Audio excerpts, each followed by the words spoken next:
Hi, are you currently implementing timeouts in your home? Well, do you want to make sure that you're doing them appropriately so as to not cause any damage to your parent-child bond? Then you're going to want to keep watching. My name is Nikki Morrow with To the Moon and Back Behavioral Consulting, and my job is to make your lives as parents easier in the day-to-day.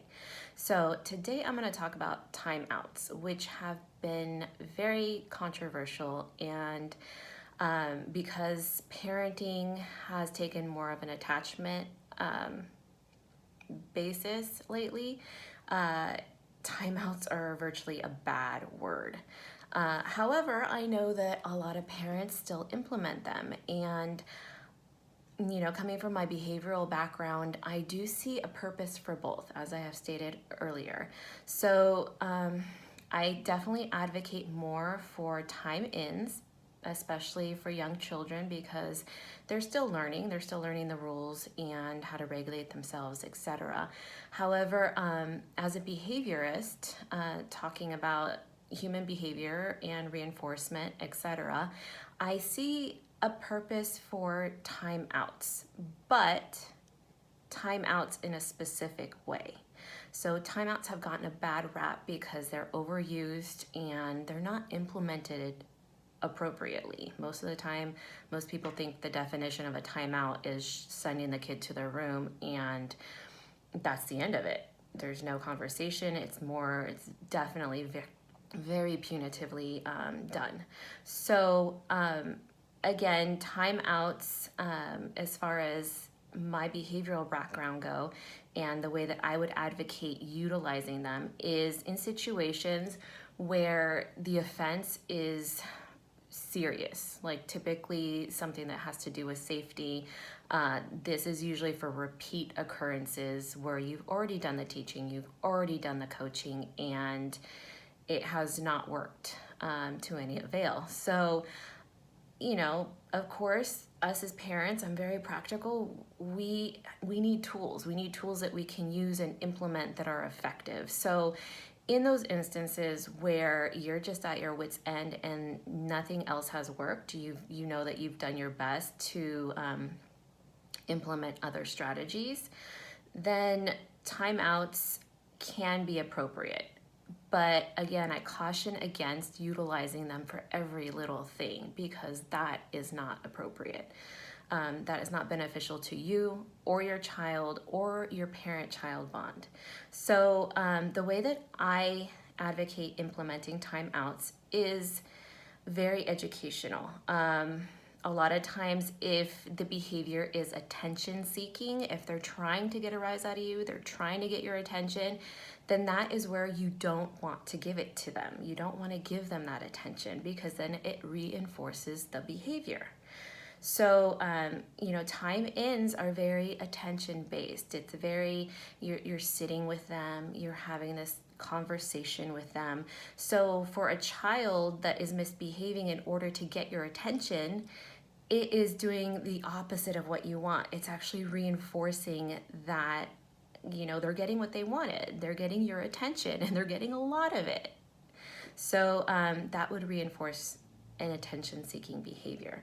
So for timeouts, the way that I advocate using them is that it's typically the rule of thumb is 1 minute per year that they are old. So if they're if they're 3 years old, you're gonna wanna sit them down for 3 minutes. And I really highly recommend using a timer because that way you know that it's fair. You're not gonna go get distracted doing dishes or on a phone call or something and leave them there for 10 minutes because that's not fair. And they're gonna totally forget why they were there in the first place. So set a timer. Again, you already went through the warning steps of, stating timeout as a consequence.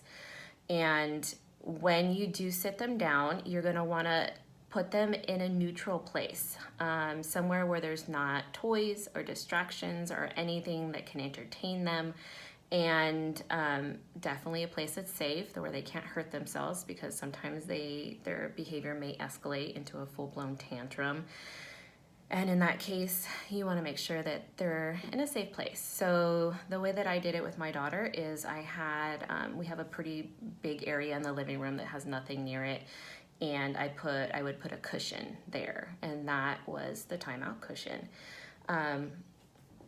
And so you would set a timer and you would let them know, you're having to sit here till the timer goes off because of X, Y, Z. And then just simply that you're going to keep it very short and brief, because especially if it's attention-seeking behavior, you don't want to fuel that fire. So just leave them there, walk away, set the timer. When you're first starting to implement this, they're probably going to get up. They're probably going to test you. So in which case, maybe the first time that they get up, you would say, we're in timeout, you need to sit until the timer goes off. That's it. After that point, you would redirect them back to the cushion as many times as you need to. No eye contact, no talking to. You might have to do this 5 or 10 times. I don't know. It's gonna be typically the first 1 or 2 times that you implement timeout, and then after that, if you're consistent, they're gonna get it, and they're gonna get that they have to sit. So they're gonna sit, and then once they've done the timeout for the length of the timer goes off, and you go over to them and you get down on their level and you have a conversation. So of course, depending on the verbal ability of your child and their age, this is gonna look different. But assuming that your child is about 3, has some pretty good language under their belt, and some pretty good reasoning skills when they're calm. When they're not calm, their reasoning goes out the window. So at this point, they should be calm, and you would sit down with them and you would have a coaching conversation like you did with time ins, but it's kind of in reverse. So you would say, do you know why you had to sit today? And they would answer you.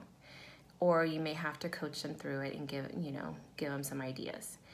And then after they've put it in their own words of why they had to sit, then you can have a conversation of, well, what can we do better next time so that this doesn't have to happen?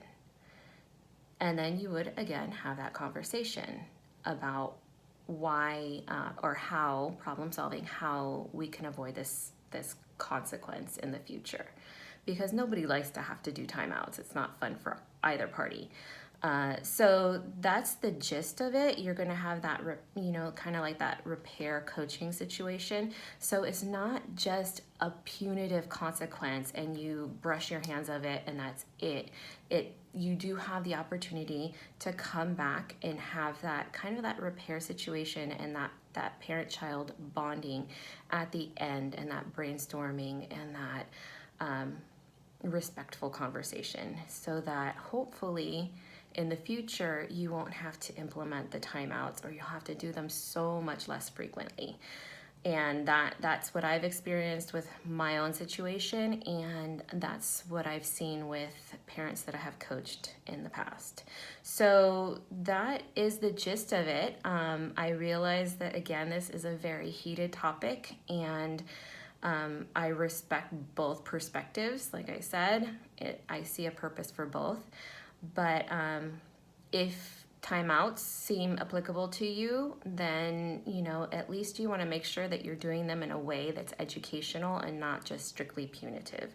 So please keep this in mind, and I would love to hear any feedback or questions, follow-up questions, comments, or even just experiences that you've had implementing either time-ins or timeouts. So I hope you found this interesting and helpful, and if you did, please like it and share it, and I look forward to seeing you again next week. Thank you guys so much for your time. Take care.